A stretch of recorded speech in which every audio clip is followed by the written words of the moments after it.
तुम्ही योग्य भाव द्या अशी आम्हाला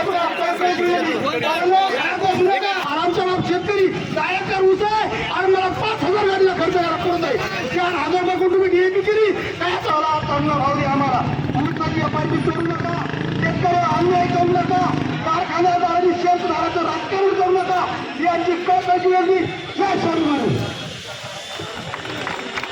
या ठिकाणी त्यांना विनंती करतो की आपण खाली बसून द्यावं विनंती सगळ्याला म्हणते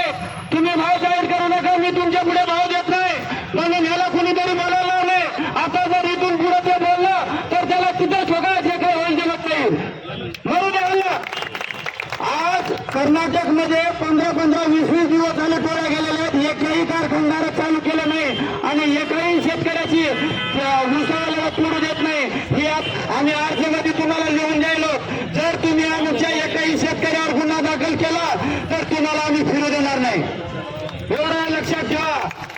आता बस झालं तुमची दादागिरी आणि जे कुणी दादागिरीची भाषा करत असेल शेतकऱ्यांना त्यांना जागेवर पुरवा हातपाय मोडा आणि पोलिसांची करा आणि त्यांना सांगा हे आमच्या राजन करायला म्हणून आम्ही आलो आणि ह्याची चौकशी करा आणि ती केलीच पाहिजे त्यामुळे सर्वांनी ज्यांना इच्छा आहे त्यांनी पुढे यावे त्र्यंबक खेडे पाटील सांगितलं की माझं कुठलं काय दादाचा कोणी कारखाना नाही माझगाव कारखाना हा सर्व शेतकऱ्याचा कारखाना माझगावातून छत्रपती कुठल्याही नाव करायला गांडीची आवडत नाही त्यामुळे सर्व शेतकऱ्यांनी एकजूट जर झाला तर कुठल्याही कारखानदाराला आपल्याला घेण्याची गरज नाही हॅलो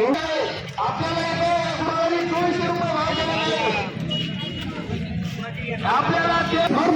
शेतकऱ्यांना अजिबात कुणी द्यायचं नाही बरं त्याचा रोज आडीचं तिथं युवा शेतकरी सगळ्याच्या समिती जिंदाबाद करून गेला